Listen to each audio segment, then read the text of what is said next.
Continuano gli appuntamenti di Sky con Comunica Impresa Live In. Diamo oggi il benvenuto a Emanuela Angori di WeBuild. Benvenuta Emanuela. Buongiorno a voi, buongiorno Fabrizio. Manuela, dalle tante testimonianze che abbiamo raccolto è emerso chiaramente quanto la comunicazione nell'era della pandemia abbia acquisito sempre più rilevanza. Con il digitale poi si parla sempre più spesso di strumenti, ma allora questa attenzione agli strumenti non rischia a volte di farci perdere un po' di vista il focus sui contenuti? Qual è l'esperienza su questo di chi fa comunicazione come voi nel mondo B2B e in particolare nel settore costruzioni e grandi opere? Sì Fabrizio, in effetti la comunicazione sta acquisendo sempre più rilevanza nell'era della pandemia, in cui si è parlato di infodemia, questa circolazione di una quantità eccessiva di informazioni, ma acquisisce importanza soprattutto se è vera, autentica e trasparente. Ci sono 3 trend su cui mi piacerebbe focalizzarmi con voi. Il primo è che la comunicazione è dominata dalla discussione sui canali di distribuzione, come dicevi, ma serve una riflessione più ampia sul ruolo dei contenuti. La seconda riflessione è che non c'è più confine netto tra B2B e B2C. La terza è che non c'è più un confine netto nemmeno tra comunicazione interna e comunicazione esterna. Per quanto riguarda i contenuti, quindi il primo trend, viviamo sempre più in uno scenario in cui mondo online e mondo offline non sono più separati, ma creano quella che è stata definita l'infosfera, ma dobbiamo un po' focalizzare di nuovo l'attenzione, come dicevamo, sul famoso content is the king, più che solo sugli strumenti, perché abbiamo dei consumatori utenti che non sono più pronti a fruire qualsiasi messaggio, ma sono sempre più esigenti, e la qualità dei contenuti è quella che permette alla tua audience di restare agganciata al tuo messaggio. Per quanto riguarda il secondo punto, B2B verso B2C, mi piace molto la conversazione che c'è oggi su quello che viene definito il trend human to human, e già nel 2013 Google smentiva un po' questa convinzione che il B2B debba essere solo tecnico, quindi quello che c'è in realtà è sempre più una comunicazione di persone che comunicano verso altre persone contenuti rilevanti, utili e emozionali, veri.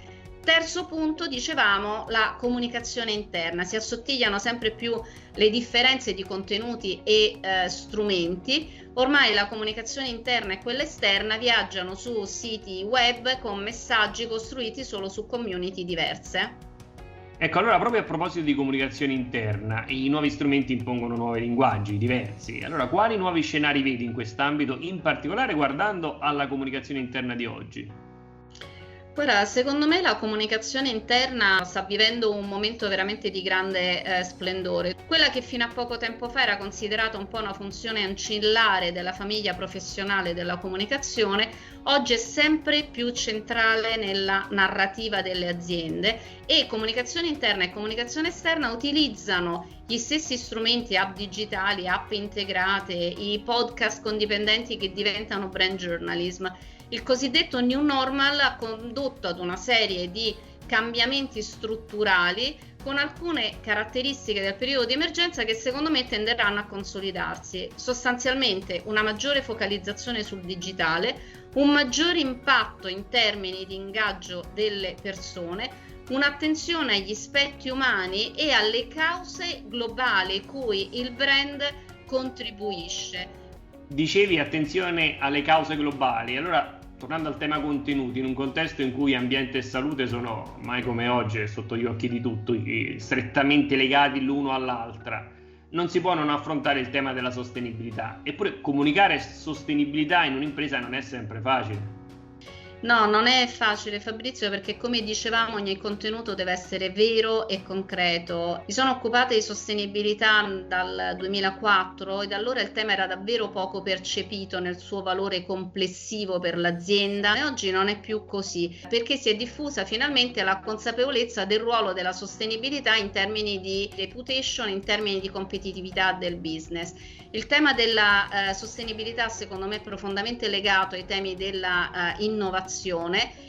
Il ciclo della comunicazione, che originariamente si sviluppava in mesi, oggi diventa un ciclo che si sviluppa in secondi. Quindi, soprattutto per i temi della sostenibilità che sono così sensibili, l'azienda deve diventare una media company e comunicare in tempo veloce e reagire in modo veloce, anche utilizzando tutti i dati che la tecnologia, gli strumenti di digitalizzazione mettono a disposizione. Ci hai parlato di contenuti di qualità, hai accennato anche al brand journalism. Allora, a tuo parere, quali sono in particolare gli ambiti che andrebbero maggiormente esplorati per il giornalista d'azienda? Sì, oggi la notizia viaggia in maniera incontrollata alla velocità della luce nell'infosfera, potremmo dire, e l'azienda deve agire come una vera e propria media company per produrre contenuti che raccontino il brand in modo interessante e fruibile e vero per le diverse aziende. Nel nostro caso, nella nostra azienda, per esempio, abbiamo creato anche un magazine che si chiama We Build Value. È un vero e proprio magazine del settore delle infrastrutture che è usato oggi sempre più anche dalle testate tecniche del settore perché è considerato fonte certa, attendibile e autorevole. Per concludere, Emanuela, ci puoi fare un esempio concreto di una comunicazione in cui vi siete trovati ad applicare con successo un po' tutto quello che ci hai raccontato?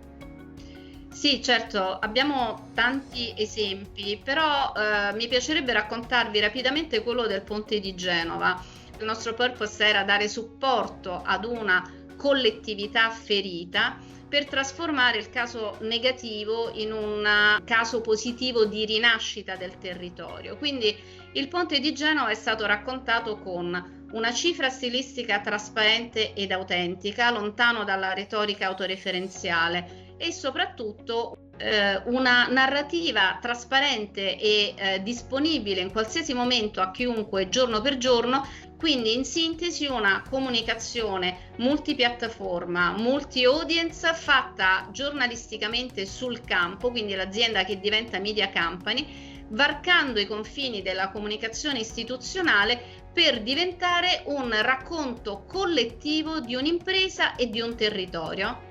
Grazie Emanuela dei tanti spunti che ci hai dato. Allora, salutandoti, auguriamo a te e a tutti gli amici di Askai buona comunicazione.